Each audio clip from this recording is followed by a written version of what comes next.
Hello everyone, आज हम करने वाले हैं कंज्यूमर सरप्लस। माइक्रो इकोनॉमिक्स जो है वो हमने स्टार्ट किया था। तो माइक्रो इकोनॉमिक्स में हम थ्योरी ऑफ कंज्यूमर बिहेवियर कर रहे हैं, ठीक है। इंडिफरेंस का हमने कर लिया था, कंज्यूमर इक्विलिब्रियम की हमने बात करी थी। आज हम करेंगे consumer surplus. Okay, so what is consumer surplus? The concept of consumer surplus, it was given by Alfred Marshall ने ये दिया था, ठीक है।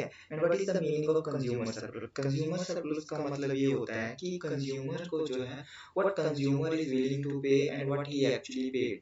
तो मतलब कंज्यूमर जो है वो कितना पैसे जो है वो देने को तैयार है और कितना जो है वो एक्चुअल में देता है। Consumer surplus happens when the price that consumer pay for a product or services is less than the price they are willing to pay। देखो यहाँ consumer surplus equal to willing to pay and price paid.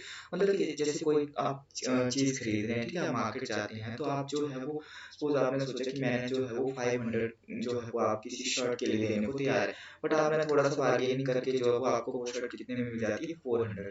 तो आपका जो 100 है, 100 क्या हुआ, ये आपका कंज्यूमर सरप्लस होगा, ठीक है। एक्चुअली विलिंग टू पे आप कितना है 500 और प्राइस पे कितना किया आपने 400।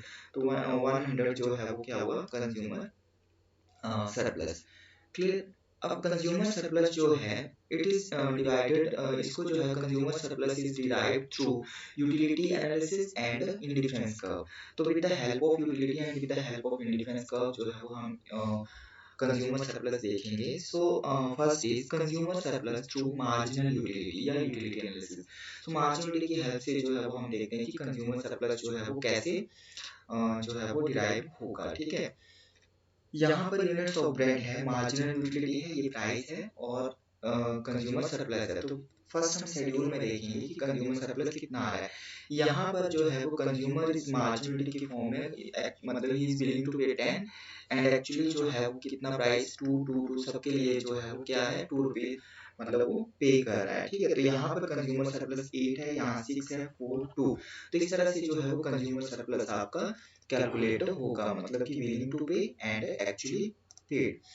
डायग्राम में देखते हैं। सो कंज्यूमर सरप्लस, कंज्यूमर जो है वो ओ सी जो है वो he is willing to pay but actually he paid O B. So ये वाला जो पोर्शन है, this portion will be the consumer surplus and total consumer का एक्सपेंडिचर जो है वो ओ, टोटल एक्सपेंडिचर कितना है ओ ई डी सी, ठीक है। O E D C minus B D C minus जो है सॉरी टोटल, ये तो आपका कंज्यूमर सरप्लस बचेगा ना। यहाँ पर क्या आएगा कंज्यूमर सरप्लस इक्वल टू पहले ही सारा टोटल आ जाएगा O E D C, O E D C minus O E this portion O E D B, ठीक है। पहले ही सारा, फिर ये वाला जो माइनस करेंगे तो कितना बचेगा, ये बचेगा हमारा बी डी एंड सी, ठीक है। सो BDC, एरिया ऑफ BDC जो है this area it will be the consumer surplus. तो ये था आपका with the help of marginal utility.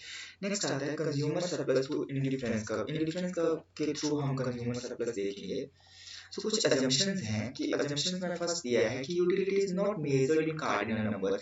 यहाँ पर इंडिफरेंस कर्व में जो है वो हम इसको कार्डिनल मेजर में जो कार्डिनल नंबर्स में जो हम मेजर नहीं कर सकते, ठीक है। यहाँ पर जो है वो आपका सेकंड आएगा consumer surplus is measured with the help of indifference curve and budget line. Budget line जहाँ टेंजेंट होगा इंडिफरेंस कर्व के, वहां पर जो है वो हम इसको मेजर करेंगे। नेक्स्ट है marginality of money is not constant. यहाँ पर ये कांस्टेंट मान के जो है वो नहीं चल रहा है कि मार्जिनलिटी ऑफ मनी जो है वो कांस्टेंट नहीं है। And next is no take into consideration the income effect when price of good changes. तो ये भी जो है assumption जो है वो आपको याद रखनी है। नेक्स्ट आएगा explanation with the help of diagram, ठीक है। डायग्राम की हेल्प से हम जो है वो एक्सप्लेनेशन देखते हैं इसकी। So this is the O X जो है वो आपका यहाँ पर कमोडिटी एक्स को रिप्रेजेंट कर रहा है और ये जो है यहाँ पर मनी इनकम है, ठीक है, ओ वाई एक्सिस पर। यहाँ पर अगर हम बात करें तो IC1 जो है वो इंडिफरेंस कर्व 1 है एंड IC2 जो है वो इंडिफरेंस कर्व 2 है। M और L जो है this is the budget line, ठीक है।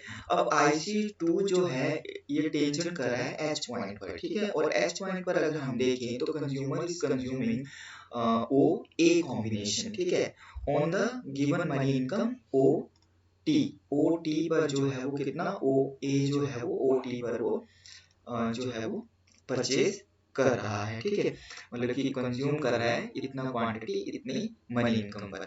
सो at the prevailing market price consumer, अगर इसके आगे की अगर हम बात करें तो टोटल जो है वो कंज्यूमर इज विलिंग टू पे, कंज्यूमर जो है वो विलिंग टू पे है एम एस, ये पोर्शन जो है एम एस विलिंग टू पे है, बट एक्चुअली जो वो पे करता है वो कितना पे करता है, आपका एम एस जो है वो पे करने को रेडी है, एंड एक्चुअली एम टी ये वाला जो है वो पे कर रहा है। तो ये जो पोर्शन रहेगा ये देखेंगे आप, this portion will be the consumer surplus, ये जो पोर्शन आएगा वो कंज्यूमर सरप्लस का। तो कंज्यूमर वाज विलिंग टू पे, कितना था वो, दिस पोर्शन इतना एम एस, बट एक्चुअली जो है वो उसने पे कितना किया, कंज्यूमर सरप्लस विल बी, कौन सा होगा आपका, ये टीएस या फिर एचआर ऐसे बोल सकते हैं, मतलब कि ये वाला पोर्शन जो है कंज्यूमर सरप्लस होगा।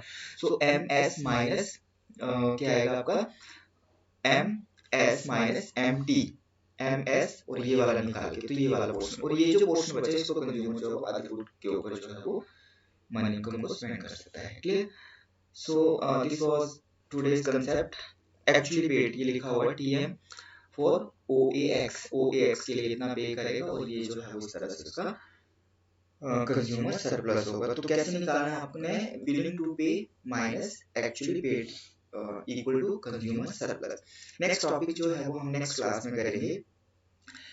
अब आपको एक चीज याद होगी कि हमने जो है वो प्रीवियस ईयर पेपर कर रहे हैं एचपी सेट के, ठीक है, एचपी सेट के जो है वो हम प्रीवियस ईयर पेपर कर रहे हैं 2017 का, हमने फर्स्ट सेकंड कर लिया है, थर्ड पेपर जो है वो भी हमें करना है, क्लियर। साथ में जो अब हमने पीजीटी इकोनॉमिक्स 2016 का भी इकोनॉमिक्स का जो है वो पेपर डिस्कस किया था। तो अगर आपको जो है वो 2016 का मैंने पेपर तो डिस्कस किया था यहाँ पर, कुछ मैंने डिटेल में भी बताया था, और 2017 का सेट का भी जो है वो किया है, साथ में डिटेल भी बताया, बट यहाँ पर जो है वो अगर आपको इसके मतलब पीडीएफ नोट्स जो है, जैसे कोई भी टॉपिक आ रहा है, कोई भी क्वेश्चन है, तो उसमें अगर कंजम्पशन की बात करिए या कंजम्पशन की कोई भी एक थ्योरी की बात करिए, जैसे एब्सोल्यूट इनकम हाइपोथेसिस या रिलेटिव इनकम हाइपोथेसिस, अगर वो दो ही पॉइंट क्वेश्चन में आ रहे हैं, तो मैंने उन सबको चार के चार को जो है वो एक्सप्लेन करके उसका जो कंसेप्ट को डिफाइन किया है, ठीक है। अगर आपको उस तरह के नोट्स चाहिए होंगे तो आप जो है वो कॉन्टेक्ट कर सकते हैं, जहाँ पर आपको जो है वो मतलब अगर वो 80 क्वेश्चन है तो 80 के आपको जो है वो मतलब डबल से भी ज्यादा, मतलब ज्यादा क्वेश्चन वो जो है वहां पर आपके कवर होंगे, मतलब कि मैक्सिमम सिलेबस जो है उन 80 क्वेश्चन में ही आपका जो है वो कवर हो जाएगा, 80 to 90% सिलेबस, क्लियर। क्योंकि हर एक ऑप्शन को डिटेल से जो है वो अंदर से कंसेप्ट को जाके जो है वो हमने उसमें डिस्कस किया है, डिफाइन किया है, क्लियर। नेक्स्ट हम जो है वो नेक्स्ट टॉपिक करेंगे, इसको जो है वो हम कल डिमांड का जो है वो हमारा कंसेप्ट स्टार्ट होगा, तो हम ये नेक्स्ट क्लास में करेंगे। Okay, thank you.